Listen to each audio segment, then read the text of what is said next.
எல்லாத்துக்கும் கச்சா எங்க இருக்குன்னு தெரியக்கூடியதா வந்தது சூளம் சூளம் இங்கே வெள்ளத்துறையில் சிடிபி எல்லாம் ஒழுக்கத்தக்கள் அறி வரும் அப்போ மக்கள் எல்லாம் தில்லுமுள்ளாடி பெரிய ஒரு உயிர் சேதம் வரும் அது ஜனம் மண்டிக்கிட்டு இருக்குன்னு சொன்னார். அதே மாதிரி பூசி எடுத்தாரு நான் கண்டேன். இதில் மேகட்டு தான் பூஜை செய்யும்.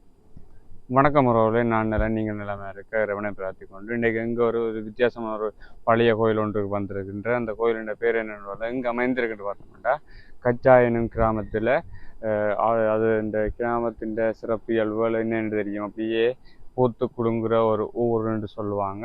ஸோ அந்த ஊரில் மிகவும் பழமையான 1962ஆம் ஆண்டு அளவில் கட்டப்பட்ட ஒரு கோயிலுக்கு தான் வந்திருக்கு. அந்த கோயிலின் சிறப்பு இயல்புகள் என்னென்ன, அந்த கோயிலில் எவ்வாறு பூசை நடைபெறுறது, அதன் வரலாற்று கதைகள் என்னென்ன சொல்லிட்டு இந்த காணொலியில் முழுமையாக பார்க்க முடியும். அதுக்கு நம்ம சேனலுக்கு புதுசாக வந்து சேனலை சப்ஸ்கிரைப் பண்ணி பெல் பட்டனை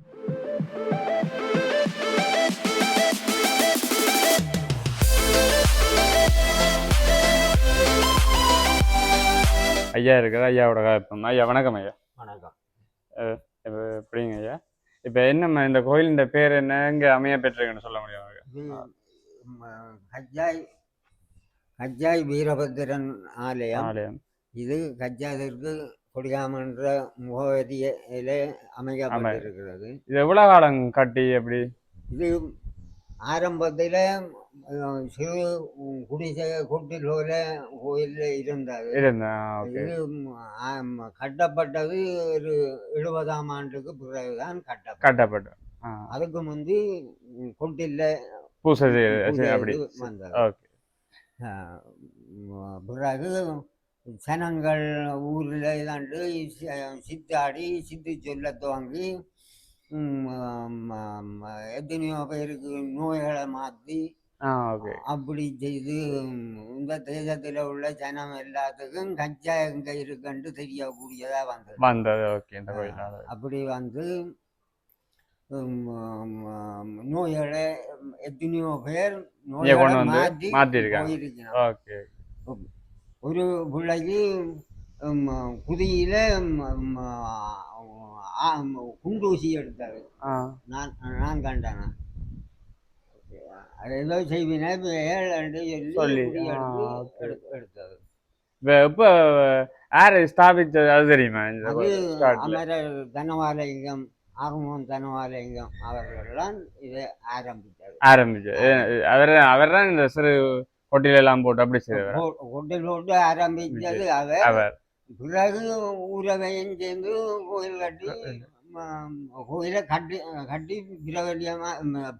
பெருசாக்கினார். வேற எதுண்ட பூசை முறைகள் என்னம்மா? என்ன பூசை ஆரம்ப காலத்துல வாய்கட்டு தான் பூஜை செய்யும். வாய்கட்டுண்டா அப்படி வாயை கட்டிப்பாடு கட்டி பூசை. கதிர்காமத்துல அப்படி செய்யற மாதிரி. ஓகே. அதே போல இப்பவும் அப்படித்தான் செய்யும். இப்பவும் அப்படித்தான். ஓகே. காலங்காலமா அப்படியே பின்பற்றி கொண்டு வரீங்க. முன் செய்த ஆக்களும் அப்படித்தான் செய்து. ஓகே. இப்ப என்ன பரம்பரை அப்படி செய்து கொண்டு வர்றாங்களா இல்ல? பரம்பரை. வேற என்ன பூசை இப்ப இந்த திருவிழாக்கள் அப்படி இருக்கா? சிவராத்திரி விசேஷமாக, சிவராத்திரி மட்டும் விசேஷமாக செய்கிறது. மற்றபடி வெள்ளி செவ்வாய் பருவத்துக்கும் செய்கிறோம். பூஜை நாள் பூசை முடிஞ்சு வடமராட்சி எல்லாம் பாரு. கல்வெட்டுத்துறை சகலருக்கும் இப்ப முந்தி கஜா எங்க இருக்குன்னு தெரியும். இப்ப அந்த கோயில் உருவாகின பிறகு கஜா என்றா வீரபத்திரம் கோயில் முதல். இங்க வந்து உங்களுக்கு என்ன தெரியுமா? வேற எப்படி குணமாயி போனது அப்படின்னு அதிசயம்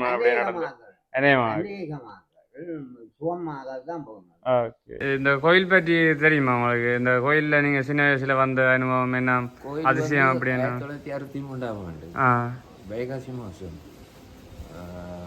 மாதம் ஒரு கொட்டில் போட்டு சிறை கொட்டில் இப்படி போட்டு சூளம் போட்டு பெறையங்கன்னா எனக்கு தோட்டம் செய்யுது ஆ அவற்றை ஒத்தாசியோட அத்தான் உணாவிலேருந்து கொண்டு வந்து உணாவில் உணாவிலேருந்து வீரத்தில் கொண்டு வந்து இங்கே வச்சு ஆட்சி கூட அவற்றை எழில் மூலம் சில வாக்கு மூலங்கள் அதை பலிக்க துவங்கிட்டு அது முன்பாட வந்து மக்கள் அவற்றை தொழுகைக்கு வந்து அதன் குறைபாடுகளை நீக்கி நேர்த்திக்கடனுக்கு சில கொல்லிகளை எல்லாம் நேர்த்தி சொல்லி கட்டுப்பான பணியெல்லாம் அதுதான் மணிக்கோ வரும் முழு சகல இதுவும் வெள்ளோடத்துறையாக தான் செய்யுது இந்திய மக்கள் ஒத்தாசை அப்போ குறைவு ஏனென்றால் ஒரு நப்பாசை மாதிரி வேறு என்ன வாக்கு சொல்றது எப்போ வந்து ஒரு நப்பாசை பேருந்து வெளியில் கொண்டு பஸ் எல்லாம் கொண்டு இங்கே வெள்ளோடத்துறையிலேருந்து சிடிபி எல்லாம் ஒழுங்கு பண்ணி பஸ்ஸோடைய பெரிய பக்தர்கள் பெரிய கூட்டம் ஜனம் கூட்டம் சுற்றியான ஜன கூட்டம் அப்போ சொன்னார்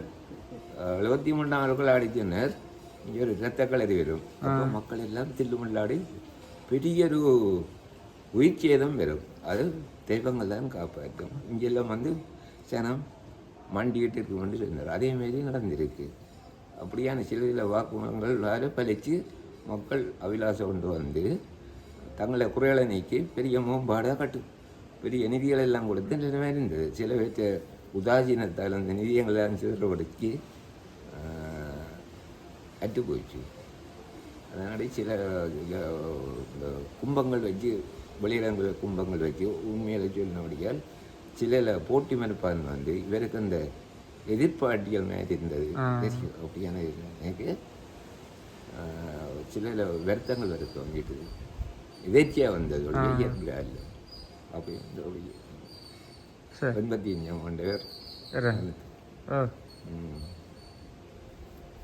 சரி ஓகே நீங்கள் சொல்லுங்கள் என்னம்மா இந்த கோயிலில் இப்போ பாலஸ்தானம் செய்யப்பட்டது என்னம்மா என்ன ஆமாம் இந்த ஆலயம் வந்து கஜ்ஜாய் பிரசித்தி பெற்ற அம்மன் கோயில் கண்ணகி அம்மன் கோயிலுக்கு சமீப தூரமாக ஒரு 300 மீட்டர் தூரத்தில் அமைஞ்சிருக்கு ஒரு வீரபத்திரர் ஆலயம் இங்கே பத்திரகாளி அம்பாள் சமேதராக வீரபத்திரர் வைத்திருக்கிறார் இந்த ஆலயம் எனக்கு மூல தெரிஞ்ச காலத்தில் ஆறுமுகம் தனபாலசிங்கம் என்பவர் வந்து திருவாக்கு சொல்லி வெள்ளிக்கிழமதோறும் திருவாக்கு சொல்லி இங்கே மிக பெருவாரியான மக்கள் தெற்குப்புறம் புங்குடுதீவில் இருந்து வடக்கு வல்வெட்டித்துறையில் வரைக்கும் ஜனங்கள் இங்கே வந்து ஒவ்வொரு வெள்ளிக்கிழமைதோறும் வந்து திருவாக்கு கேட்டு போகிறோம் வெள்ளிக்கிழமை மற்றது செவ்வாய் வெள்ளி தோறும் கிழமையில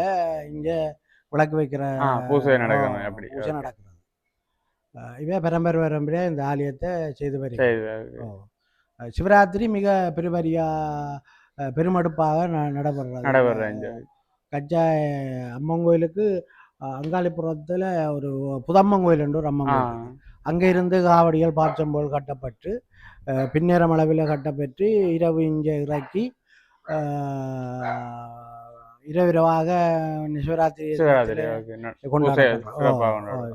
நடைபெறும் மற்றது இந்த வாகனத்துக்கு இந்த வெள்ளிக்கிழமையில இங்கே திருவாக்க சொல்லுகிற நேரத்தில் விடியப்புறத்தில் இங்கே கார் ஓட்டுநர்கள் கார் வண்டியை கொண்டு வந்து விட்டு அந்த கார்களுக்கான தடைகளும் இங்கே வெட்டப்பட்டு அதற்கான விபத்தியை அவர்கள் பெற்று சென்றிருக்கிறார் மற்ற இந்த ஆலயம் இவ்வளவு காலமும் அவர் 83 பிற்பகுதியில் 82 பிற்பகுதியிலே அவர் ஆறுமுகம் தனபாலசிங்கம் அவர்கள் காலமெய்தியதாக நான் நினைக்கிறேன் அந்த காலத்துக்கு பிற்பாடு அவர்களுடைய பரம்பரையினர் இந்த ஆலயத்தை தவறாது செவ்வாய் வெள்ளிதோறும் பூஜைகள் கொண்டு வருகிறார் இப்பொழுது இந்த ஆலயத்தினுடைய வளர்ச்சி கருதி இந்த வருடம் 19ஆம் தேதி தை மாதம் 2026ஆம் ஆண்டு ஆலயத்தை பாலஸ்தானம் செய்து வச்சிருக்கிறார்கள் ஆலய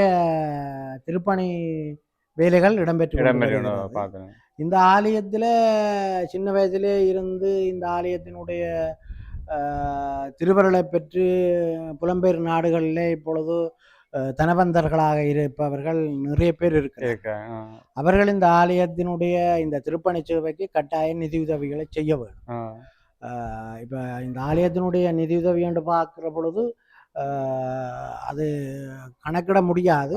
குறைஞ்சது அவருக்கு இப்போ இப்போ இதை முன்னின்று நடத்தவர் எங்களுடைய சுப்பிரமணியம் என்கின்ற தம்பியன் என்று சொல்லுகிற அவர் பூசகராகவும் இருக்கிறார். அவற்றை தனபாலயங்கத்தினுடைய வழித்தோன்றல்ல இருக்கிறார். அவர் தான் செய்து வருகிறார். அவர் தான் இந்த திருமண சேவையையும் அவரும் அவருடைய அண்ணன் வன்னியசிங்கம் அவர்களும் இணைந்து அந்த பணியை செய்து கொண்டு வருகிறார்கள். நிறைய நிதி தேவை. இப்போ இப்போ எப்படித்தான் பார்த்தாலும் ஒரு 3 கோடி ரூபாய்க்கும் மேற்பட்ட நிதி அவர்களுக்கு தேவையாக இருக்கிறது. ஆகவே இந்த கச்சாய் ஊரிலே இருந்தும் மற்ற ஏனைய இந்த ஆலயத்திலே பயன்பெற்ற திருவாக்கு கேட்ட பெரிய பெரிய மக்கள் எல்லாம் புலம்பெயர் நாடுகளில் இருக்கிறார்.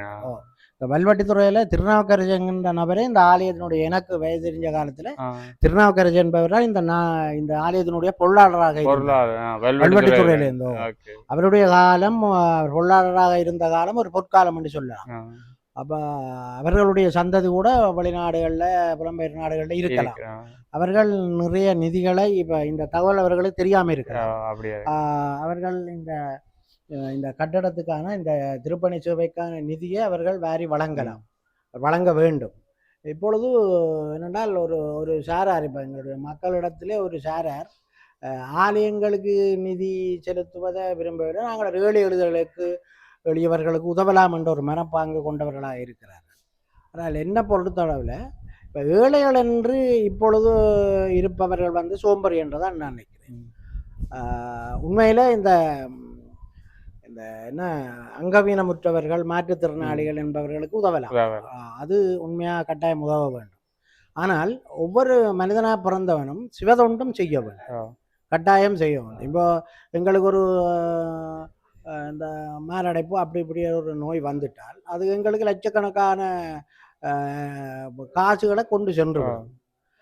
அப்போ அந்த நிதி ஏதோ ஒரு விதத்தில் எங்களுடைய கை நிதி ஏதோ செலவுக்கு வைத்திய செலவுக்கு போகிற நிதியை நாங்கள் இந்த ஆலயங்களுக்கு வழங்குறது மூலம் அதை தடுக்கலாம் என்று நான் நினைக்கிறேன். அந்த அனாவசியமான செலவை தடுக்கலாம் என்று நினைக்கிறேன்.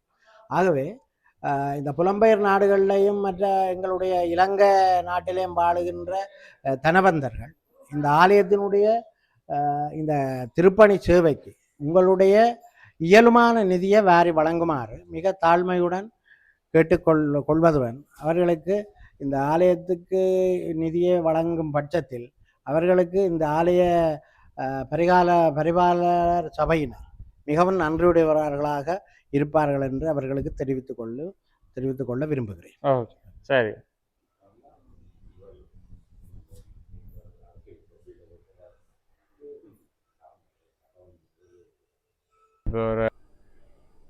இதுதான் அந்த கோயில். இப்போ முழுமையாக திருப்பி ஒருக்கா 1962ஆம் ஆண்டு கட்டப்பட்டபடியால் முழுமையாக இப்போது திருத்த பணிகள் நடைபெற்று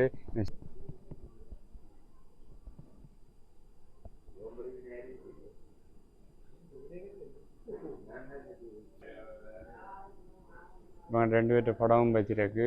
சைட்லேயே பார்க்கக்கூடிய இன்னொரு அமரர் ஆறுமுகம் தனபாலசிங்கம் வந்து இந்த கோயிலை ஸ்தாபித்தவர் போட்டிருக்கு. இந்த இதில் போட்டிருக்கு. அது தனபாலசிங்கம் பாக்கியலட்சுமின்னு நினைக்கிறேன். அதில் மறைச்சிருக்கு. ஸோ அங்கே 2 படமும் போட்டிருக்கு. அதோட இப்போ புதுசாக அப்படியே கட்டுமான பணிகள் எல்லாம் நடைபெற்று கொண்டிருக்கு. நீங்கள் பார்க்கக்கூடிய இருக்கு. இதிலாக இன்னும் சற்று நாட்களில் உருவெடுக்க போகின்றது.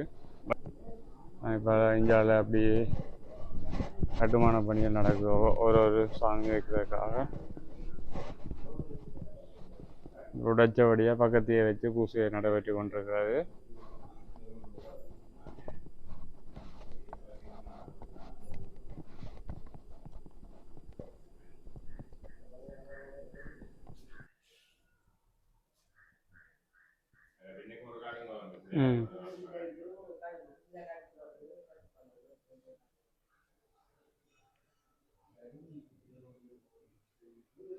கட்டுமான பணிகள் நடைபெற்று கொண்டிருக்கு. இதுகளெல்லாம் கிருஷ்ணர் அப்படி இருக்கிற மாதிரி தான் கட்டி வச்சுக்காங்க. பாம்பில் மேலே கிருஷ்ணர்கிட்ட ஃபோட்டோ உங்களுக்கு கிருஷ்ணர் இருக்காம கட்டுமான பணிகள் நடைபெற்று கொண்டிருக்கு.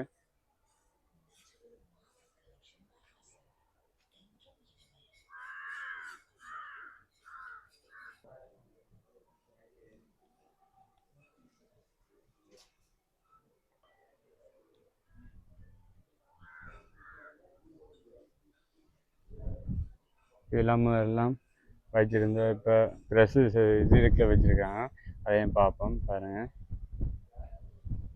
இருக்காம சாமி எல்லாம் இருந்திருக்கு. இப்போ எல்லாத்தையும் உடைச்சி புதுசாக கட்டுறவுடைய ப்ரெஸ் இது இதுக்கு ஒரு பேர் தேவமாக கட்டி அதுக்கு வச்சுங்க. அதுலேயும் சுவாமி இல்லை பாருங்க, எல்லாம் எடுத்துட்டாங்க. இதுலேயே ஒரு சுவாமி இருந்திருக்கு, அதுவும் எடுத்துட்டாங்க.